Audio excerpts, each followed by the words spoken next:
Teacher, here are sweets for the new car we just bought. Congratulations, Sanjay. Thank you for the sweets. So, you will now be traveling to school in your new car. Yes, teacher. My father will drop me to school every morning in the new car, and then I will take the school bus home. Very good, Sanjay. We all travel every day to come to school. Some of us come by bus, some by the school bus, and some by their own cars. But have you thought about what was used by people earlier to travel from one place to another? Bullock carts and tongas. Good. Let us look at some modes of transport used in the early days. Children, in this lesson, we will learn about the various modes of transport and also about the measurement of distance along with the types of motions. Modes of transport. Have you wondered how people traveled in the earlier days? In the early days, people have always used animals to travel from one place to another. For example, bullock cart, horse cart, etc. Can you imagine using a bullock cart to come to school every day now? Nowadays, we have progressed and we have learnt we can use fuel and natural resources to create better modes of transport. As you can see, hence we now have cars, buses, roads, railways, motorbikes, aeroplanes, ships, etc. to travel. Introduction to measurement. Do you know how people know how much have they travelled or how much is the length of a leg of a chair? This is done by using a term called measurement. Measurement means comparing an unknown quantity with a known quantity. The known fixed quantity is called as a unit. When you derive the results of this calculation, you get the measurement in two parts. One is a number and the other is the unit of the measurement.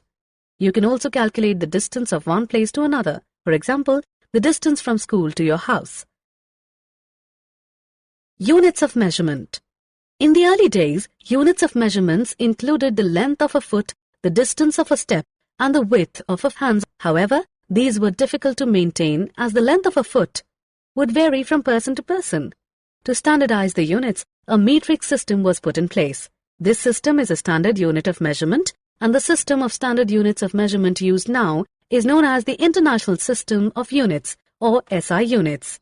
The SI unit of length is a meter. Each meter is divided into 100 equal divisions. These are called centimeters, or cm. Each centimeter has 10 equal divisions. These divisions are called millimeters, or mm. To measure distances, we use a term called kilometers, or km. Measuring length. For measuring the length of any object, we need to choose an appropriate device so as to get accurate results. For example, the measuring scale that a carpenter uses is different than the one that is used by a tailor. If these are interchanged, you can imagine the amount of confusion it will cause. Measuring length of curved line. To measure a curved line, the standard measuring tape will not be enough. You will have to use a different mechanism to arrive at the correct length of the curved line. To measure, you will use a thread along the line of the curve. You will use the thread from one end of the curved line to the other end by stretching the thread along the line. After you're done, straighten the thread and measure its length. You will know the length of the curved line accurately.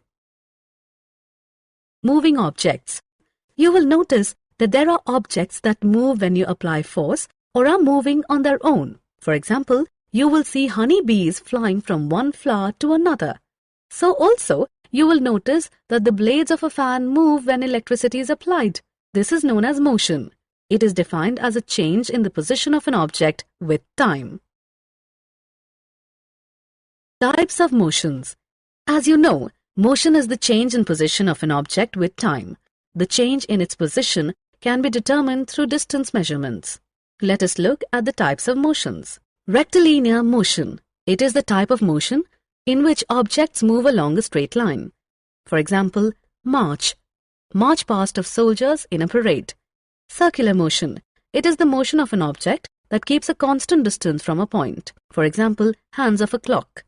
Periodic motion. It is the type of motion in which the object repeats its motion after some time. For example, motion of a child on a swing. Summary. Let us summarize what we have learnt. The modern modes of transport used. Measurement means comparing an unknown quantity with a known quantity. The known fixed quantity is called as a unit. In the early days, units of measurements included the length of a foot, the width of a hand, and the distance of a step. The system of standard units of measurement used now is known as the International System of Units, or SI units.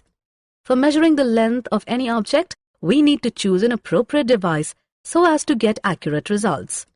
Motion is defined as a change in the position of an object with time. There are three types of motions: rectilinear, periodic, and circular.